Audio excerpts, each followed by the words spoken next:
One second. All right, everybody. Hey, welcome to the show. I'm here with Adam Neft, who, I had a phone call with him the other day, and I'm like, you got to be on the show, man. Like, it was crazy on fire. I wish I don't know. The iPhones have this new record feature. I don't know if you guys know this or not. There's a little, like, three lines in the top left. And one of the people I have on the show, she said something. I'm like, wait, can you say that again? And I hit the record button and recorded it. So now I'm gonna start recording these so I can these little snippets of what people say and how they say it. It's like it's crazy the conversations I have about this. So and what I learned from the show. So Adam, without further ado, Adam, tell us a little bit about yourself and where you're at, how long you've been in the biz, and let's get started. Yeah, good morning, everybody. It's a pleasure to be here. I am in Columbus, Ohio. I was a sportscaster for 13 years, radio and TV, before jumping into this industry in July of 2012, so almost 13 years ago. Started off in a 100% refi call center and became the trainer in the call center and just kind of weaved a path to where I am today, which is just a branch manager and a producing LO and doing it. Excellent. That's a very Cliff's Notes version, but it's all self-source business now. Very little refinance. It's 98% purchase business for me, and trying to have fun. Yeah, and you're being really shy and humble, man. But you've managed and coached and grew companies, and you've been around the block, and so you have a lot to share, and you got a big heart, and you're just a giver. So appreciate you being here and taking a little time out of your day and giving us some of your knowledge that you've of whatever it is you've done over the last 20 years. I was in an 11, so that's kind of funny, man. So good stuff, real close. So sportscaster to mortgage phenomenon. How does that happen? That is a great question. I was looking to get out of the sports world and had a buddy that worked at the call center, and he said, "Have you ever thought about doing it?" And I said, "No." If there's an old joke about mortgages and heroin, right? Nobody grows up saying they want to get into either. Haha, right? This isn't an HR call, right? It's a sales call. I No, can say no. stuff like that. Okay. HR's So been I fired. had a buddy of mine, and I told him I was looking to get out of the sports world, and so he said, "Why don't you interview?" And this call center is one of those places, it doesn't exist anymore, but they'd hire anyone, right? If you could pass background, they'd hire you. You'd had 3 months to pass your Safe Act, right? So I did it. And I started, and within 6 months became one of the top producers in the call center, which, by the way, is not a brag. It's not like a top producer in the sense that you all and me think about it today. But it taught me how to work. It taught me how to talk and sell and do all that. And I think I didn't love working in the call center. It was the most stereotypical call center you could imagine, 80, 90 people on a sales floor. It was loud, it was obnoxious. Um, Knowing what I know now about mortgage compliance, we didn't probably follow the rules like we needed to, but I learned a lot, right? And I That's think a funny. lot of us look back on jobs we had in a past life, whether they were mortgage finance related or other. And even though they may not have been the ideal situation, you do learn a lot, right? And Yeah. appreciate where that got you today. What was the hardest thing about that? Man, I love the call center piece because I think every loan officer should start in a call center, right? Like, do you agree? Like that would be we wouldn't you Yeah, would I, like I think it's tough if you're a loan officer and you're out there fighting against anyone on this call or me for business, you're probably not going to win. So to start in a call center where you can get the reps, where you can get the leads, where you show up, don't worry so much about the comp, right? You need the reps, you need the files, you need the confidence, you need to learn. And if you're trying to learn while you're out there most of the day trying to bring business in the door, I really think you're going to struggle, which is why I think a lot of what do we have, a 5% survival rate for people that join this business? And it's not because people are inept or they don't know what they're doing or they're not getting the right leadership. It's just very tough to do this job, yeah. right? And if you're starting off doing this job and your job is business development and hunt and bring back food, and you're also having to learn on the fly how to structure a deal and save a deal, that's a lot. But if you're in a call center and you show up and the phone rings, it eliminates the biggest, heaviest lift, I would say, for Yeah. most loan officers. And I tell everyone that comes to me, "Hey, Adam, I'm in insurance sales, I'm in automobile sales." I go to a call center for a year, right? Cut your teeth, Yes. learn a little bit, and then little by little, let's transition you. Because if I throw you to the wolves right now, I don't have the time. I don't have the time to spend, I'll just be honest, with what it's going to take for the off chance that you maybe succeed. Yeah, good stuff, man. Brutal honesty here, baby. Come on, let's get it. Let's get it. All right. So, Adam, you have five. Dude, I love talking to you, man. It's just Devin. He just spits it like it is what it is, right? So Adam, you got five things that you were going to cover today, and you just said, hey, pick one. They all work. What are those? What are those five, man? Let's get into it. Yeah, so I've been coaching mortgage loan officers for a long time. And it's a silly analogy, but I'll just tell you about my own background. When I was in sports, I was pretty athletic, and many years ago thought it would be cool to do an Ironman triathlon, right? The 2.4 mile swim, the 112-mile bike, and the marathon. Crazy. So I started training, but in 2011 I ran the Columbus Marathon, just the marathon, right? And I did it in like 4.5 hours, and it wrecked my body. And after I finished the Columbus Marathon, I stopped exercising altogether. I hated it. I didn't want to do it. That was it. And then, you go sedentary. You don't feel good. You don't sell well. So I started trying to run again, and I hated it. And then I realized there are other ways to be physically active. If I hate running, then go play tennis, go lift weights, go on the Peloton, go swimming, go play pickleball. Gonna run on every single night, right? And I think the most successful people, whether it's exercise, whether it's sales, whatever it is, you have to do what you're going to enjoy doing. Right. And I've had managers, and I'm sure you have too, that say make 100 calls on a Monday and 50 follow-ups on a Wednesday. If you hate, and call 50 realtors and call 50 CPAs. And if you hate doing that, guess what? You're not going to do it. Or if you do it, excuse me, I'm fighting a little cold. You're not going to do it with the vigor. What's going to happen is you're going to do like I did with my running. And you're either going to do it and gut through it, right? Which is fine. We all have a pretty high pain tolerance if you're in mortgage sales, or you're eventually going to burn out and not want to do it at all. So what I tell everybody is let me throw some ideas your way, right? Not every idea you're going to be excited about. That's okay. You're showing up to the gym. There's a weight room. There's a treadmill. There's a rower. There's a swimming pool. There's a basketball court. I'm really sorry. Dude, I caught this cold like yesterday. I thought, what great timing just to be on this call. I just got a question. There's all that stuff in a gym. I guess I need to go. Well, that's what they tell me. That's what they tell me. I know there's a sauna. That much I know. I know there's a sauna and a snack bar. I've got the sauna and the snack bar nailed down perfect. All right. So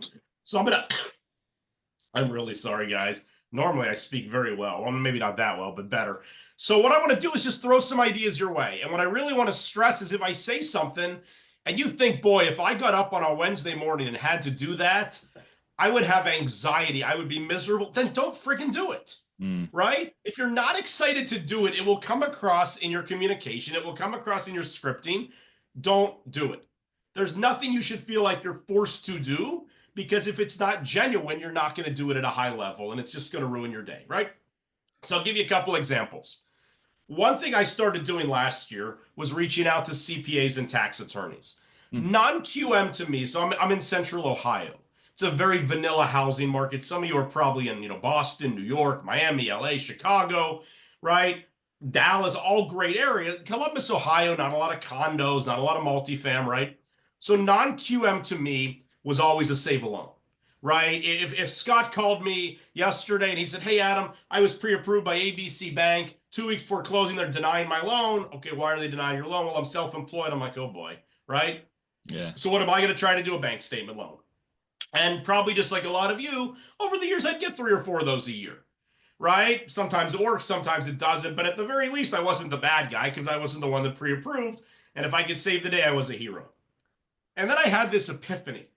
And what I realized was these bank statement loans, of which I sort of shunned and thought, all right, they're just there as a backstop when someone else screws it up, could actually be business. Because even in a market like Columbus, Ohio, there are people that own their own businesses. There are local restaurants, there are local hardware stores, there's any number of businesses, right? And these people, just like our W-2 borrowers, want to invest in real estate, want to upsize, want to downsize. Maybe they just want to buy their first home. So I started reaching out to local CPAs and tax attorneys. And I'll tell you this, if any of you have been on like the worst imagine your worst first date ever, right? The other person isn't talking. They're just very boring. It's like pulling teeth. Multiply that by 10. Oh. That's what talking to a CPA or a tax attorney is like, right? So just like Scott said, Adam, how'd you get in the business? You ask an accountant how they got into the business with their pressed white shirt and their black pants. They're boring as hell, right? Well, I always liked numbers, and you're not going to have, you know what I realized was with accountants and tax attorneys, I don't want that. Sounds like a Tinder speed date. That's funny. I don't want CPAs and tax attorneys to be like us. Mm. We're charismatic. We're energetic. We're happy. That's our position, what boils down to, right? Accountants are supposed to be really good at moving numbers around a spreadsheet. And so you go to these accountants and these tax attorneys and you explain to them, come tax time, you're a friggin' hero. You buried this deduction here and that there, and everything is good, and they ended up getting a $5,000 refund. And then 3 months later, they go to buy a house and you're a devil, right? Yeah. But how great would it be if you didn't become the devil 3 months later? What I have found about a lot of local CPAs and tax attorneys is they run the books for these companies once a month. I go to my CPA once a year. Now, I don't have a lot going on. I have a couple rentals. I have a job, right, a W-2 job where I'm a loan officer. So I don't run my own business. But I go to my CPA once a year to file my taxes, usually March or April, right? A lot of these self-employed folks are going once a month, once a quarter to run their books, to run their payroll. So the interactions they're having are happening with a greater deal of frequency. Last year, I closed 17 bank statement loans. Wow. Now, that may sound like a lot. That may sound like a little. I don't know. I'm not a mega producer. I'm not going to lie to you and say that I am. But let me tell you something. 17 units that I wouldn't have otherwise had is gigantic for me, right? Were those Once you were do a those couple of deals, bank statement loans, were those they deals become a you little saved, bit Adam? easier. You sort of know what to do and what to say and how to move the chess pieces around the board. Okay. But again, if I tell you, call some local CPAs, right? Don't find a mega firm. Everyone's got CPAs in their market. Right now, the CPAs are taking a breath, right? Tax day was 3 weeks ago. Now they have a little bit of time to meet. But don't go into the meeting, and tax attorneys as well, by the way, don't go into the meeting thinking this is going to be like the most energetic meeting, fun, laughing. If it is, great. But these are boring people. I'll give you another thought. Wednesday morning. So how many of you have ever, just a show of hands or just nod your head, how many of you have ever heard of the website Zillow, Realtor.com, Trulia, Homes.com, any of those sites? Y'all ever heard those sites before? Those are new. Y'all, does anyone on this call waste time on those sites, gawking at houses, looking at stupid homes that are $bazillion or the right? No, nobody's ever heard of those websites. Oh, we all have, yeah. So here's what I started realizing, and I'm sure it's similar in your market. I can't take Columbus, Ohio, and extrapolate that to everywhere, right? But I can tell you it's probably similar. If a house in Columbus is priced correctly and it's in a relatively enviable neighborhood, it's gone. It's coming soon and they already have 30 offers, right? That's what happens. Right. And so if I go on Zillow today, so I do this every Wednesday morning, I'll get to that in a minute. But if I go on Zillow right now and I search outside of Columbus, because there's areas on the outskirts, and I put a search in for homes that have been listed for more than 60 days, right? And not the $1 million homes, because $1 million homes in my area are pretty high end. In your area, maybe normal, right? Not the $1 million homes, but homes that have been listed for more than 60 days in that 2 to 400, 500K range. I could usually identify if it's just priced wrong, it's a $300,000 home and the realtor just doesn't know what they're doing and they price it at 450, or if maybe the home is in a decent area. It's not priced horribly, but the listing pictures just show you the home was neglected. So I do two things. I call the listing agent and think about this. In a market where homes are moving literally instantly, a home has been listed for 60 days. By the way, I do trainings a lot. I pick on people, so please don't be embarrassed. But I see Kim there. I call Kim and I say, hey, Kim, it's Adam at Go Mortgage. I'm calling about 123 Main Street in Marysville, Ohio. At the very least, she's not going to say, I already work with another lender, because this house is the bane of her existence. Mm-hmm. Do you think the seller isn't up her ass every day about my buddy's house sold in 3 days and we've been listed for, she'll at least take the call. Yeah. And I'll say, hey, right? It's a great house. It's a nice area. It looks like it could maybe use a little bit of a facelift. What I'd love to do is schedule 15 minutes with you just to bounce some ideas off you, because we offer renovation financing. And I know you've probably heard of 203K before. Everyone has. We also do it conventional. Now, the first thing people say, Kim, is, well, the rates are higher or the fees are higher. And you wouldn't be wrong. However, oftentimes we can use a seller assist to get a market rate and to offset that cost and help you move the home. When would be a good 15 minutes to chat so we can help get this home sold for you? That's a no-brainer, man. That's a no-brainer. Like, Now, not only that, it allows for 110% of increased, improved value. I mean, we talked about this. Like, that's correct. solid. And so look, here's what I'll tell you about this strategy that I have found. I started doing this about a year ago, a little over a year ago. And I was going to do it for 90 days. I do it from Wednesdays from 10 to 11. That's my time block. I try to call 5 or 6 either dilapidated listings or stale listings. Now, I'm licensed in 4 states, Ohio, PA, Illinois, and Florida. What I have found managing LOs is they're licensed in 8 states. They have business in 1 state. Call realtors in other states. You can call on homes in any state you're licensed in, right? But more than that, here's what happens. When I extend that olive branch to Kim, right? By the way, sometimes the realtor tells me where to go and how to get there, and that's fine, right? Realtors are in a bad mood. That's fine. I don't get offended. If a realtor wants to tell me to, stick it, if a realtor wants to tell me to stick it, I just say, I hope you feel better saying that, whatever. It doesn't bother me. But a lot of times what will happen is they'll get a buyer potentially through the door, and the buyer, they'll say, hey, talk to Adam. And the buyer will end up saying, you know what, I don't want to buy this house. I get a deal on another house. Right, I get it, and it's not a renovation loan. I've turned more standard FHA conventional VA non-renovation from calling these listings than I have renovation loans. Crazy. Our company does construction financing. I'm sure a lot of you do too. I abhor construction financing. But what I know is when someone calls me and says, hey, do you do construction loans? I say, absolutely.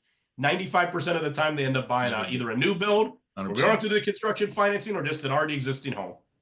Right? So this is a mechanism to, yes, A, maybe you can drive some renovation business, right? Potentially. I have closed some renovation loans with this.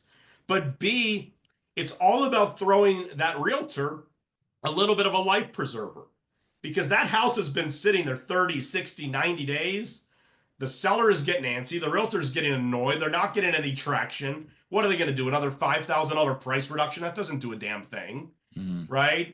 Here's at least something, right? Let's get with a local contractor. Let's put together a flyer that says, hey, buy the house, dump 50 grand into it. Here's your payment. You can have a brand new home within 3 months, right? Yeah. And so my feeling is this. What else do I have to do between 10 and 11 on a Wednesday? There's no open houses on Wednesday morning from 10 to 11. I'm sitting watching SportsCenter. I'm going through my pipeline. I'm maybe making some update calls. So I get a lot more leads and referrals from calling on these listings and just trying to extend that olive branch than I do the renovation loans, right? And I get a lot of introductions to agents I otherwise wouldn't have worked with, wouldn't talk to me. I don't like just cold calling realtors. I don't think that's effective, at least for me, but this, to me, has worked pretty well. I got a question for you, Adam. Mark's got a great question. And just so you guys know, in RETR, you can look up every agent, every city, every new listing. So it's all, I mean, it's not a hidden, like. Yes. So that's a great question. So here's what I will tell you. For me, and this is just me, in a past life, I used things like RETR, Modex, and all those things, right? Yeah.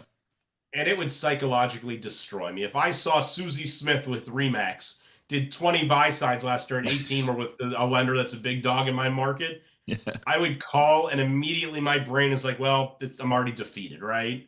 Gotcha. So I stopped looking. Gotcha. I personally, I stopped looking. Now, I'm not saying for you to do that, right? But it was not productive for me to do that.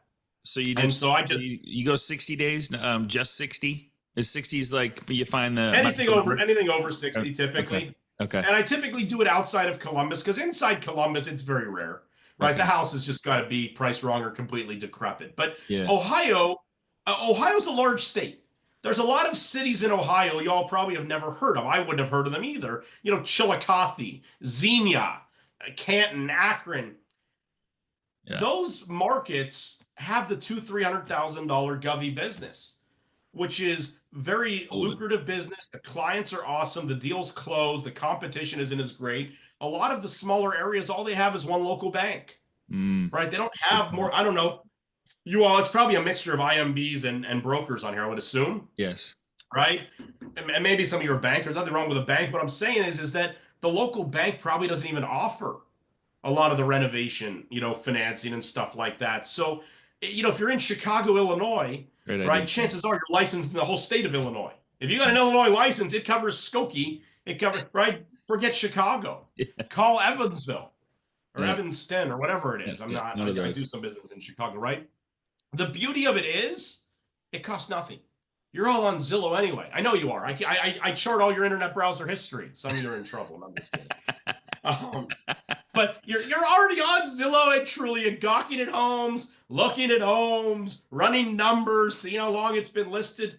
Why not spend 30 minutes or an hour a week just calling some of these agents? And if they don't answer, right? If I call Kim and she doesn't answer, I'll send a quick email, and in the subject line, I'll put the address. Because here's what I know.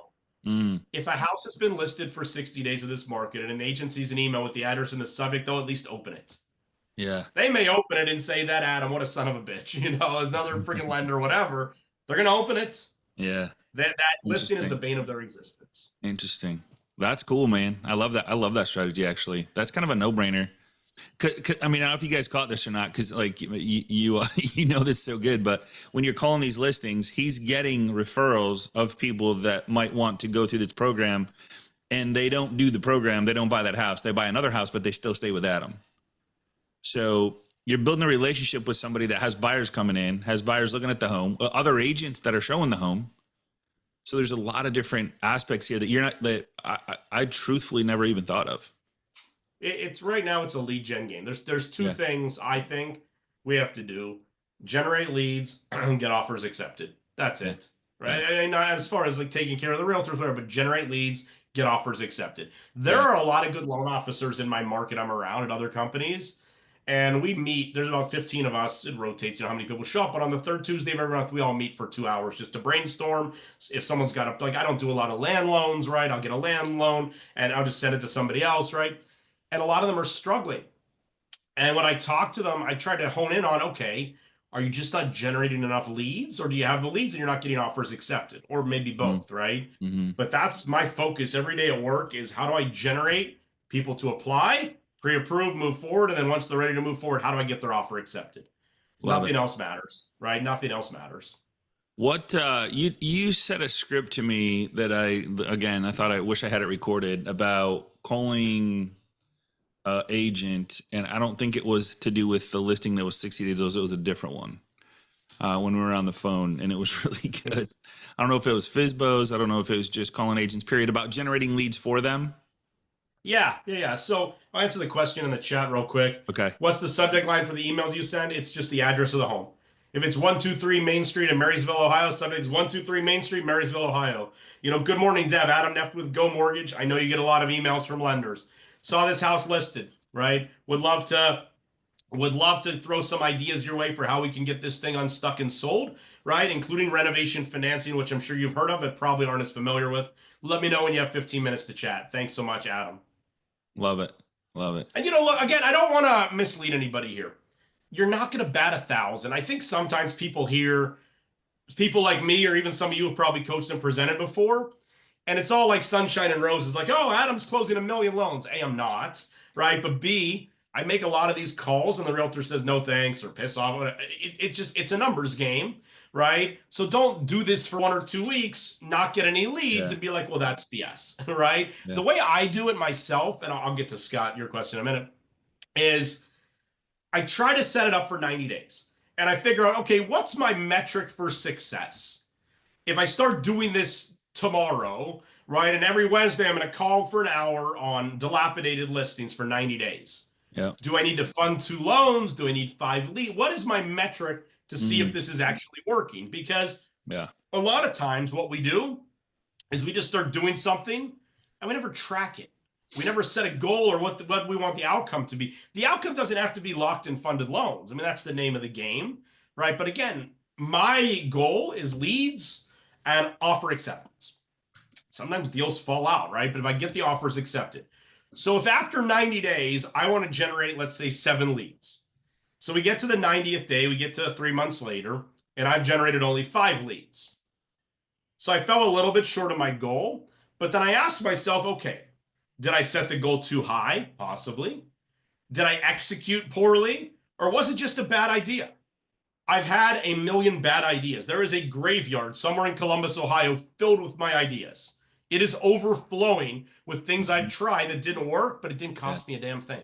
Yeah. Right? But you got to figure out if it's not working, is it an execution thing or is it just a bad idea? Yeah. And certainly you can find me on LinkedIn. I don't really do Facebook much. If you want help with scripting, whatever, just message me. I'll get back to you as quick as I can.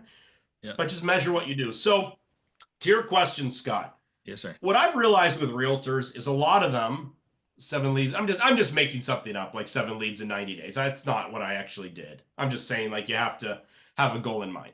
Sure. A lot of realtors are not great at lead generation. So they go to a brokerage that'll buy leads for them. They'll work their sphere of influence, whatever. But if you can help an agent lead gen, that's giant, right? And by lead gen, I mean, I don't want to spend hundreds, thousands of dollars on postcards and farming neighborhoods and setting up a food truck at the farmer's market and the 4th of July parade. That's all well and good, but I don't know. I don't feel like that's a great use of time and money and being effective. So when I speak to a realtor, and I don't cold call a lot of realtors because, again, just for me, it's not effective. For others, it may be. But I call a lot of listing agents after I close a transaction because then they at least know who I am. They've hopefully seen the process. Mm-hmm. And I say to them, I would love to spend 15 minutes with you either on a Zoom or maybe grab a cup of coffee and show you some things that have helped some other agents I work with. Creative ways to drive your business. And a lot of times they'll say, okay, so the first thing we do is we sit down and I say, all right, I want you to rack your brain real quick. And I want you to come up with, I don't know, 5, 10, let's just start with 5. 5 industries that in what the people do, they're more likely than not likely to come across somebody and find out they're buying or selling a home in the next 12 months. So for example, let's take a mechanic. We all have a mechanic or a car dealer we go to for our car. You take your car in next week to get the oil changed. So you drop off the car, you give them the keys, you sit in the waiting room, 30 minutes, an hour later, you get your car, you go on with your day. A mechanic is probably not a good example of somebody very valuable to society, right? Don't misunderstand, but probably not somebody who in the course of doing their business, he or she is going to run across somebody and find out they might be in the market to buy or sell a home, right? So mechanic's not good. But what about, right? What about, and I did this years ago, a funeral director. Mm-hmm. So I'll tell you a quick story. So I used to work for a company out of New Jersey.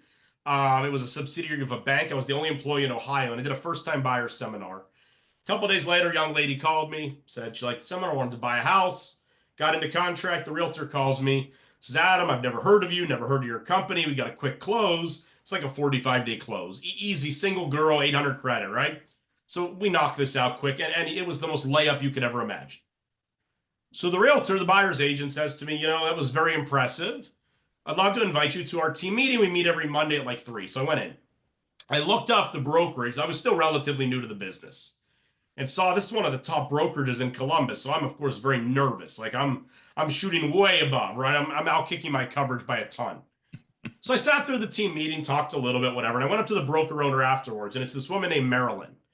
And Marilyn, just so you know, is this uber successful businesswoman, just this like business titan, right, in Columbus, Ohio. Like think Barbara Corcoran, but on a lower level in Columbus, Ohio. Very refined, very well dressed, very well spoken.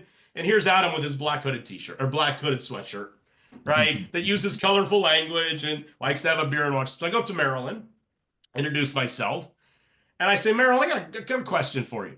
When was the last time a funeral director referred you someone selling a home? My hand to God, I thought she was going to throw me out of her office. Like her jaw was almost literally on the floor. And I said, well, think about this. I don't like horror movies. Nothing wrong with it. If you do, more power to you. I'm a sports guy. I don't really care for like the whole death, but death is reality. And when someone passes away, there's an industry that handles it. And whether it's tragic or whether it's expected, people pass. And a lot of times there's a home to sell. And how great would it be if the funeral director said to the grieving family, hey, when your mourning has subsided, call Marilyn. She's great at handling a delicate situation like this. So we're having lunch last summer, and she looks at me and she's like, Adam, I thought you were effing nuts. I think I've sold like 20 homes referred to me by this one guy. What? Right? If you sit there Wow. and think for 20 minutes about industries that deal with people that may be buying or selling in the next 6 to 12 months. You can come up with a bunch. Wedding planners are great, Yeah. right? Because people get married, they have a house to sell, they have a house to buy. In the winter time, I take realtors and introduce them to country club directors. Why? Because in January in Ohio, there's no member guest golf outing. You're not golfing in 2 feet of snow. When the senior vice president of Nationwide Insurance is moving from Phoenix to Columbus, they're not like me, right? I need to find a gym, Planet Fitness. Where's the nearest Planet Fitness? They're finding the most extravagant country club. Gotcha. Right? How great would it be if that country club director said, "Hey, by the way, if you need a great agent, here's Susie." Right? So just to take the realtors and say, "Hey, let me make some introductions to other business folks around town that come across people that are probably in the course of business. Not everyone's looking to buy or sell, but they're more likely than not." Yeah, business, man. It's going back to relationships, my friends. That's Adams showed us that, and everybody showed us, like, it's just putting yourself out there. But I like thinking about who is going to be the person. 20 referrals from a funeral director. Who would have thought, or even, oh my God, that's crazy. So, Adam, I know we're at the bottom of the hour, man. Sincerely appreciate you being here. Any final words for the crew here? I appreciate it. I'm a talker, right? So we probably went a little long. No, it's all good. No, it's all good. No, we didn't. You know, look, I think one of the advantages I have is I really haven't been in this business that long. Most of my career, I was a trainer and I did a couple loans here and there. I really only started originating about 3 years ago. I mean, I was doing it for a long time, but actual getting out there. Yeah. And one of the best things you can do is just quit thinking. If you've been doing this a long time, just quit thinking like you've always thought. And rewire your brain to just be a little bit creative. Stop calling on the same 10 realtors you've been calling on for 5 years that just don't want to hear from you. And they don't want to hear from me either, by the way. Yeah. There's a lot of business out there from just industries and people and referrals and whatever that you just have to think about. And, you know, look, find me on LinkedIn. I'm always happy to brainstorm. I genuinely believe we're all in this together. Even if you're in Columbus, Ohio, let's figure out how we can help you out. If you're in Cleveland, if you're in Dallas, if you're in Seattle, Washington, you know, what you're able to give to others comes back to you tenfold. And that's not the reason to do it, but it is a pretty cool benefit. Yes, sir. Yes, sir. I appreciate you, man. I appreciate you saying that. That's all. I knew I loved you, man. Jerry, did you have a question before we head out? I do. Well, man, Adam, it's great to see you again. You and I worked together at Loan Depot, and your trainings and stuff were awesome then, and they've gotten better. I just had to say hi to you, and I got some great nuggets this morning, as always in Scotty's classes at RETR, man. But I just wanted to say hi because you were awesome working together. Thank you. Thank you. I don't know if my trainings have gotten better. My brain's just a little bit more goofy. So I have, you know, a little bit, the synapses fire in even more directions now than they used to. I'll have what you're having. Yeah, exactly. Kathleen, do you have one? I was just going to say that one of our closest friends owns a funeral business. Oh, man. And I have never even said to him, like, shame on me, hey, you know. So I love that tip. That's fantastic. And I also because I work with a lot of new loan officers and I'm trying to get them going and whatever, and they don't want to make calls. So, but having that value item to call, I think a listing agent that's sitting, isn't that crazy, Kathleen? Oh, I love it. I love that. And like you said, even if they don't, I mean, who wants to be doing 203K loans? Nobody, right? But you're going to get another deal from doing that. And I'll say this too, so don't say shame on you. I mean, look, we're all here to share ideas. If you're an LO that's cranking 25, 30 units a month, I'm sorry, don't F with the renovation loans. You don't have time. Seriously, if you're doing 25 or 30 units a month, pass that crap off to me, right? Whoever's at your company. I'm not doing that much volume. I have a little extra time to do a reno. No, I have help. I can't. The 203K makes my head hurt still. It is a little bit more time intensive, but I'm doing, 8 or 10 units a month. I got the time with my team to do those loans. And just so you know, it's not just the new loan officers that hate making the calls. All of us do. It sucks. Right, we do. We all do. 26 except for Scotty. 26 Scotty million is not loves too shabby. making calls. I do. I don't know why. I don't know why I do love making calls.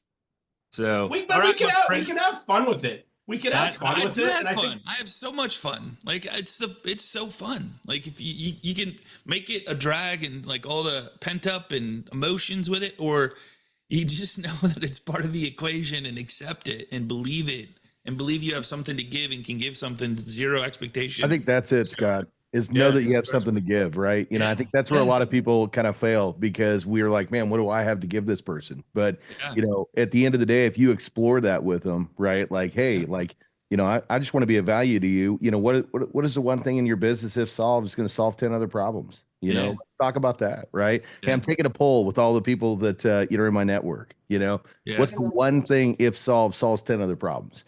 You know, and know that most likely you have a value add for that, you know. But man, Adam, I love what you brought to the table today, brother. I've already hit you up on LinkedIn and asked for a collaboration. So I hope you hit me back, man, because I'd love to do a podcast with you, man, and share more what you got to give, man. Great stuff. Yeah, I get back to everyone as quick as I can. I have several appointments today, but so bear with me. Take your time, man. Be careful, Adam. Be careful what you ask for. And you know, look, at the end of the day, you know, if you're a new LO or you're managing new LOs, put a smile on your face. And the best thing they can do is basically say, I don't care. And when I say I don't care, I don't mean I don't care. What I mean is I don't care. I don't care if someone hangs up the phone on me. I don't care if they yell at me. I quit caring a lot. And maybe that's just me. It's weird, but I'm going to make some calls and try to make some people laugh. You know, God put me on this earth to bring joy to people. If someone's going to be a miserable jerk, then I'm sorry, I'll call somebody else. We're going to share some laughs, talk about why it's 50 degrees in May in Ohio, or Buckeye football, or when can we finally grill, or the Kentucky Derby, or whatever it is, right? I love it. I don't enjoy talking about mortgages, frankly. It's boring, right? So I'm going to make some calls, and we're going to have some fun, make some people laugh. Good stuff, man. Good stuff. Love you, brother. Man, you're welcome back anytime. I appreciate you. You guys take action. Have an amazing day. Same time, same place tomorrow. We have a $60 million producer. And by the way, Adams, 26 million is not too shabby, man, in Ohio. So, like, I know what's your average loan size? 125? Like, I'm just but a little bit more, but not much. So for what you do and how much fun you have, like 26 million is pretty badass if you ask me. So all right, guys, have an amazing day. Amazing rest of the day. I'm going to go have lunch with two $60 million plus producers. So is there any questions I should ask them? Any questions? Hey, shoot me a text if you have a question that I should ask them. I got an hour drive, so I would love to hear from you if there's any special things that I should ask. But one of them is one of the ones in Florida. So I'm having she's one of the top ones in Florida. So I'm having lunch with her. So real cool, exciting times. Without further ado, man. Hey, if you love this, bring 3 friends tomorrow, right? Bring 3 more friends tomorrow. Let's keep growing this thing, man. Empower your friends. Help them build their success. There you go. Hey, Scott, ask Devin's question. Yeah. Ask Devin's question what is the one thing that would solve 10 other problems? I want to know what that is for the $60 million producers. Yeah. Okay. All right. I Do that one. All right. I want that one. Okay, cool, man. I got you. Thanks, brother. Let's go. Have an amazing day. All right. Talk soon, guys. See ya. I can tell you got big, deep energy.